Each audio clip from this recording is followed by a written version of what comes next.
Well, Fabrizio, we're going to talk today about Blimp Chop Sake. Yeah. Blimp Chop Sake. Now, is the proper title Blimp Chop Sake or Who is Blimp Chop Sake? Who is Blimp Chop Sake? Okay, all right. Yeah. Well, cool, man. So tell me, who is Blimp Chop Sake? Well, he's a bit like my tribute to David Bowie. So he invented Ziggy Stardust, and I figured, why should rock stars have all the fun, So I figured film directors should, create alter egos as well. So I'm like, yeah, I'll do the same thing. I'll create an alter ego. He'll make 2 films, and then after that, he'll, commit, instead of rock and roll suicide, he'll commit cinema suicide. So after 2 films, I did. Do you know what a Reggie Perrin is? No, what's that? So that's when you pretend that you're dead. So what I did is I wrote a fake suicide note and I just put that online, and then I just let everybody wonder whatever happened to him. The guy from the Manic Street Preachers did that as well. Nobody knows if he's dead or alive, but he left a suicide note. He disappeared, and nobody's heard from him since. Same with that Lord Lucan. He was at Royal, and I think he killed his babysitter, and then he just disappeared. Nobody knows if he killed himself or he's living in India with a big beard, like just completely camouflaged his appearance. So yeah, I did the same thing, except for this guy, he's got a big, massive camcorder on his head. Got it. Around, like you did that to Blimp Chop Sake. Yeah, that's as Fabrizio. All right, so Fabrizio, getting into the interview questions of Play It Forward. I mean, the first question is, what was the internal inspiration for this concept, this idea, this execution? What was that spark inside of you? I don't know. I just wanted to play around with personalities, identity, that type of thing. England's got a lot of eccentrics, actually. So there's this guy called Frank Sidebottom. I don't know if you've heard of him. He was big in the 80s, and he had a paper mache head, a fake paper mache hat. And they actually made a movie about him called Frank a few years back. And I just kind of got the inspiration for him. So it got to the point where with Frank Sidebottom, the personality started to take over the real him. And, he started to get angry about the fact that he wasn't successful without the paper mache hat. I just found that inspiring and just unique that, when he didn't have the paper mache hat on, he was completely different. He was a quiet guy, you wouldn't even think he was a star or anything like that. But when he put the Frank Sidebottom hat on, he's a different person, talking like 100 miles an hour, just a big personality. So I decided to do the same thing with my own character. And with the Straight Jacket Film Festival, which isn't no more, like COVID kind of killed that off a little bit. But he was kind of like the mascot of the film festival, if you want to call him that. But, he makes short films and he travels around. And whenever people see him, they smile, You don't see people walking around with big cardboard cutouts on their heads. So I just find it unique. Well, it's interesting. I think there's definitely more there that can be mined in terms of like the richness of what it is you're trying to get after. And let's see if we can, do that with this next question is, I know you tend to be an experimental filmmaker, so I know you may shy away a little bit from this question. But let's make it a little easier for both of us. And what I mean to say is, now, what is the meaning that you were trying to express? So, and here's how we can make that easier. So the meaning as in, you can think of it as a meaning, and I understand, you may shy away from, well, I didn't necessarily have a message, but maybe that's not the case. But if you can articulate, or if you can connect with what was the meaning, or to make it a little easier, in retrospect, as you look at the film now, what is the meaning and message of the movie? And can you compare those two? Oh yeah, easily.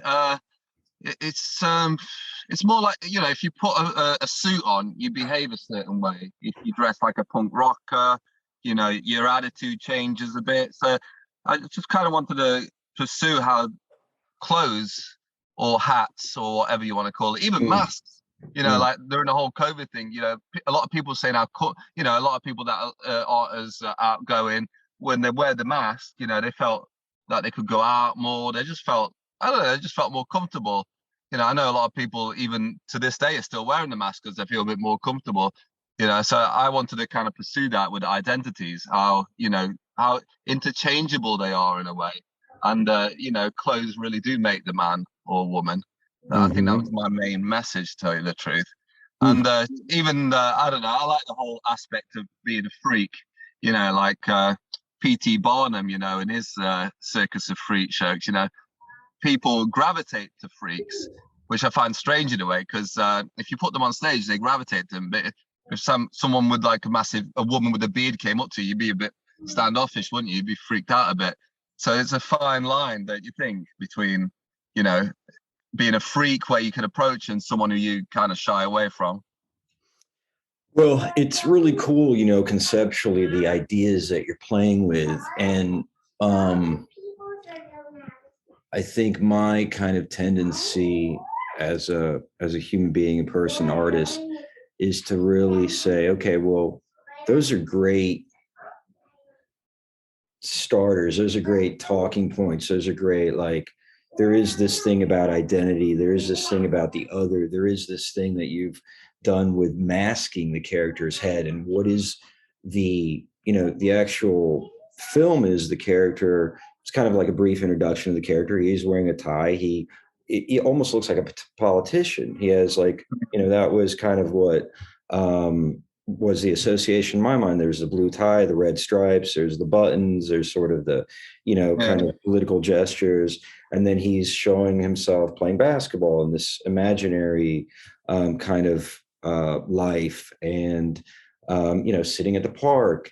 And then you know, the background music is very childlike, kind of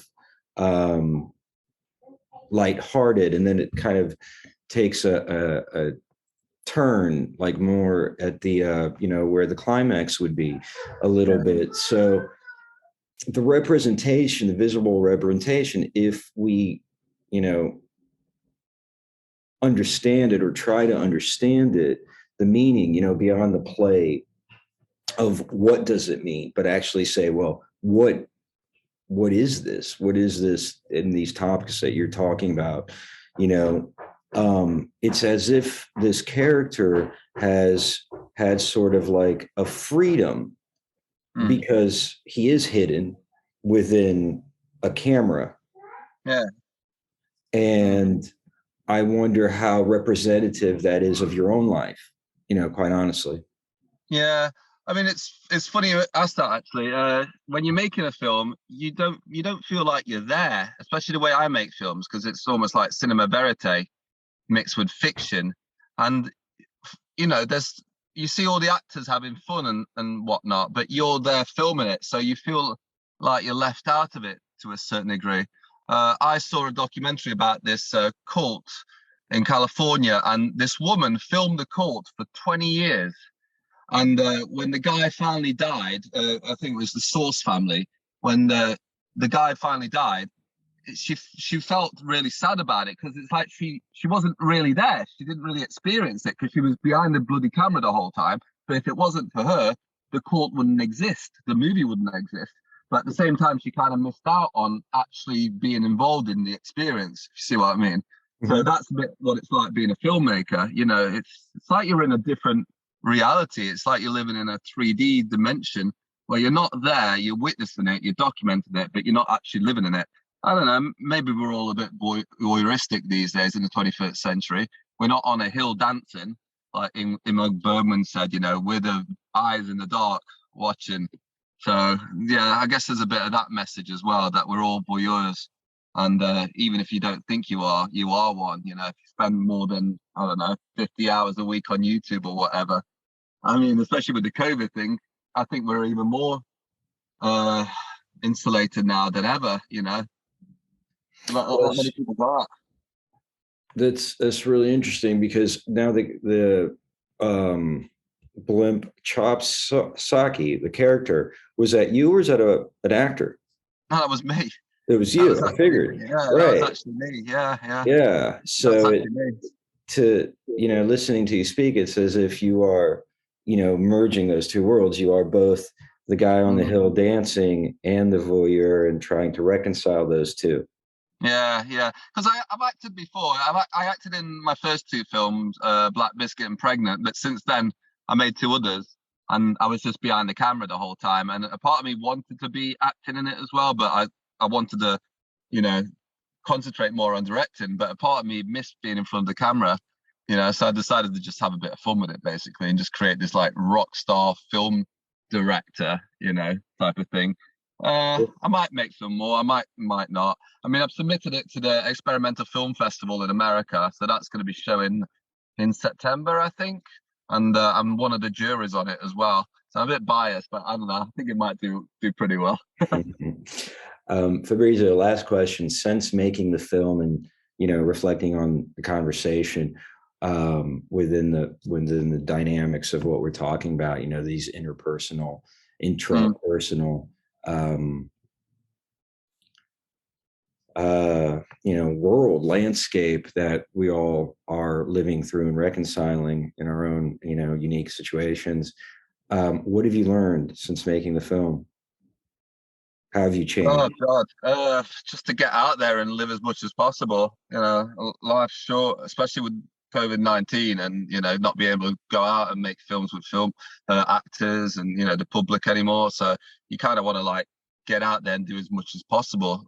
So I've been doing everything really.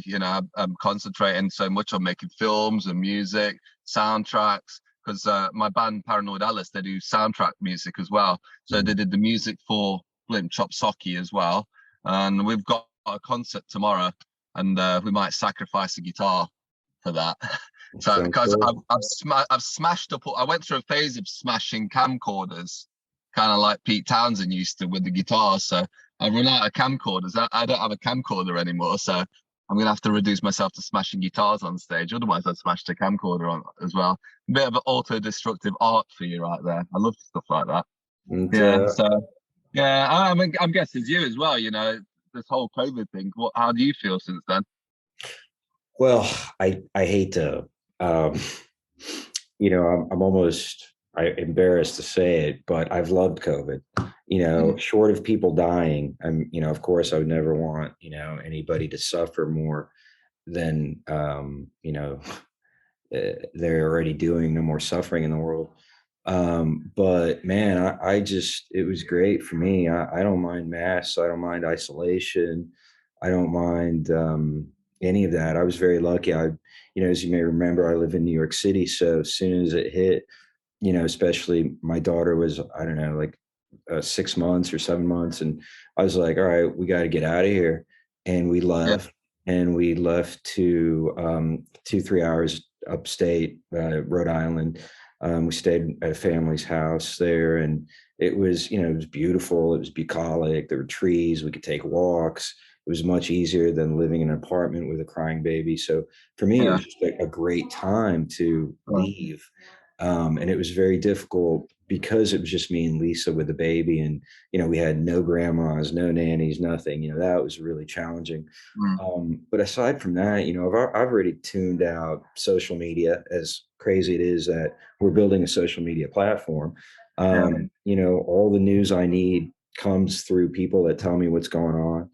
mm, And, me and Lisa actually, well, Lisa and Naomi had COVID, and it was probably this most recent strain, the micro or whatever it was, and yeah, it was very, mild. Like, thank God it was fine. I didn't get it. I couldn't believe it. mm, And so, for me, the whole mask thing was kind of cool because it forced people to look each other in the eye more, in the yeah, eyes, uh, mm, and there was some of that, like, that was really interesting, to me, and how different people look when you can see the whole face versus just, yeah, that portion of it. Um, so yeah, it was just a great time to kind of be insular and, develop your own kind of psycho spiritual strength for me. Oh yeah, You know? I did a lot of reading. That was one good thing about it. You Yeah. know, Yeah. read The Exorcist. I read a bio on Joseph Mengele. Yeah, I just kept busy as much as I can. I did get that first batch of COVID, and it was horrible. Oh, you did get it. Oh yeah, Oh, yeah, wow. it was ruthless. I Wow. felt like my lungs were collapsing. Oh, My wow. taste and I couldn't Wow. smell anything or taste anything for like 2 months. Wow. Yeah, yeah. So luckily, this new strain Right. is so, you know, Yeah. mild compared to that first batch. It was Yeah. horrible. And nobody knew. I actually caught it before or everybody got locked down. Wow. So Wow. I didn't know what the hell it was. I even went to the doctor. He was saying, "Oh, just take some paracetamol." You know, he didn't know what the hell it was either. So yeah, it wiped you out. But Wow. I don't know, back to normal, right? I'm glad you're okay. Yeah, back to normal, man. Yeah, Well, man. it's great to see you. You know, keep me posted definitely of your work. We'll post Yeah. this. And I'm glad you're fighting the good fight. You know, Oh yeah, man. you're out there. Oh yeah, always, comrade. Awesome. Always, brother. All right, Yeah. man. Well, thank you again. Thanks for being on the show, man. And I look forward to staying in touch, man. All blessings. All the best to you. Yeah. Look after yourself. Hi, America. Hi, London. Talk to you later, brother. See ya. All right. Thank you. Bye. Yeah. Take it easy. Bye.